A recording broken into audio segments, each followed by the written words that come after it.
I think we may have found a new best way to spend your gems in Rise of Kingdoms. Stick around to see this very simple technique that can get you ridiculous amounts of speed ups, resources, experience tomes, heck, even arrows of resistance and more gems back. Yeah, this is actually kind of nuts.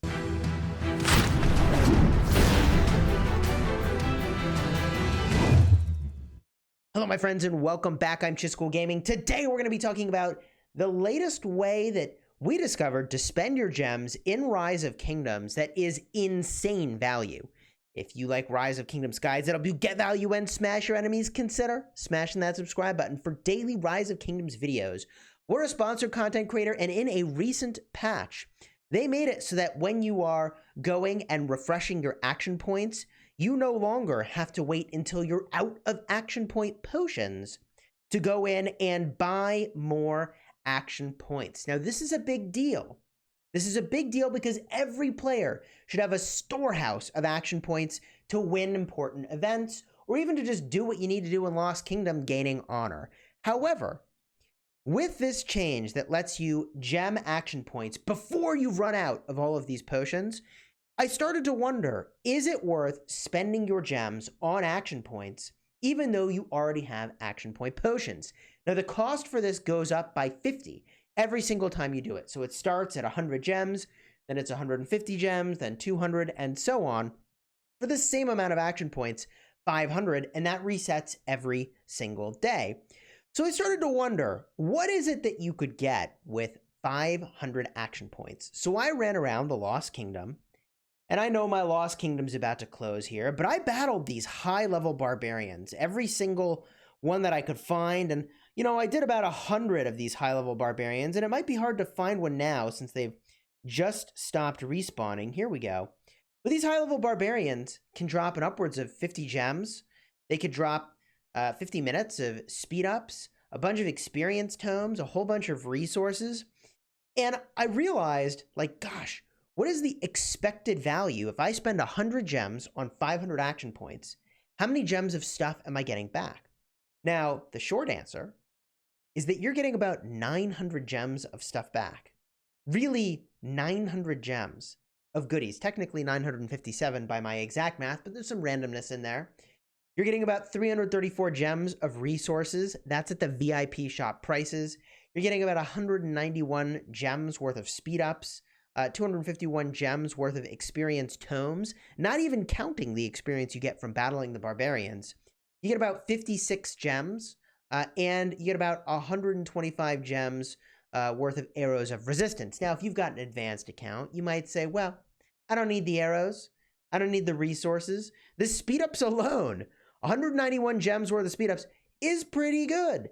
To be a little more concrete, the amount of speed ups that I think you would get from the 100 gems is 383 minutes. And then I did some math around kind of what the barb's really walking off the screen there. I did some math around, like, gosh, if I were buying, you know, minutes of speed ups in here, like what is that value approximately? That's how I arrived at that. So even for the speed ups alone, spending 100 gems gets you a decent amount of speed ups, and you get 56 gems back. So, you know, that was my average of 100 high level barbs, but it's basically cost me in that run 44 gems for 191 gems worth of speed ups. Seems good, right? Not to mention you probably need honor, not to mention that there are other great events that you could overlap this with, like Lohar's Trial.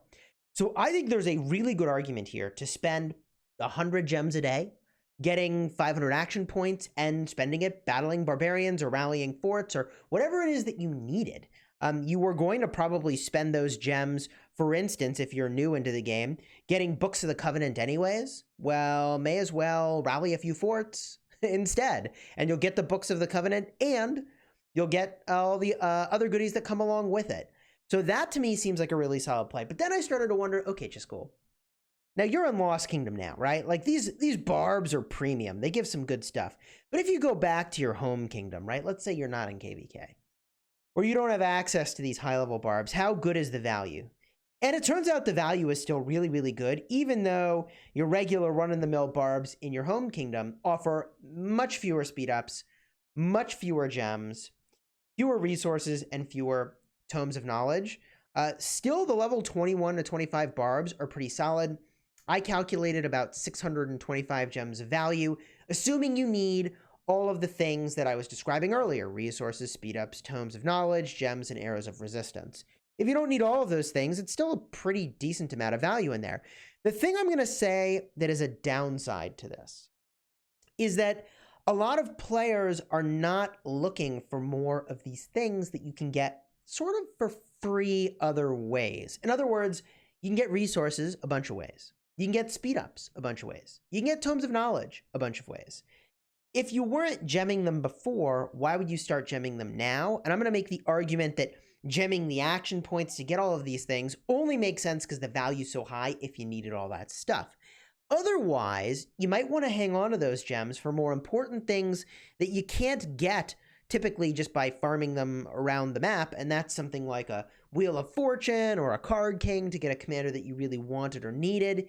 In that case, it would make sense to really hoard those gems for one of those crazy events that gets you overloaded value. But if you needed the Arrows of Resistance in the Books of the Covenant anyway, and especially if you were going to gem some Books of the Covenant at about 10 gems a pop, it seems like a pretty solid choice to me that you would go in, you would spend the 100 gems or 150 gems, probably, I mean, you could go to the 200 gem tier, but at that point, you're going to be burning action points pretty fast. You got to think the sort of sustainability of your gems over time if that's a route that you're going. Because again, for the level 21 to 25 barbs, I was getting an average of about 35 gems.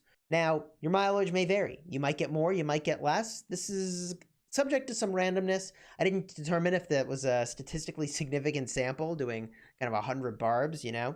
But I feel pretty confident that when there are events, especially, and if you're in Lost Kingdom, that this is a really solid way to spend your gems. Let me know what you think of this down below in the comments. I really, you know, we maybe are overvaluing the resources a little bit. And you might say, well, it's worth less gems and resources because you could get them at the Mysterious Merchant for 80 or 90% off. That's a fair argument. You could argue you could get speed ups in here at a really reasonable discount as well. But I do feel like that 100 gem tier seems like a no-brainer for most players. And that's something that I'm doing pretty much every day just to run the barb forts for my alliance so that we go in and we get more of the normal sort of chests over here, which give you some extra action points to the whole alliance, some resources to the whole alliance. Seems pretty good. If you're interested in more ways to spend your gems for value, I'll have a card up in the top for the More Than Gems event, which is really very exceptional in terms of spending large amounts of gems for a pretty reasonable amount of value on things that you wanted to go and get anyways. If you haven't subscribed to the channel, consider doing so, as we do release videos pretty regularly on how you can get value and smash your enemies. Throw a like on the video if you didn't know this technique, or if you did and you enjoy it. Until next time, my friends, you have fun smashing the kingdom.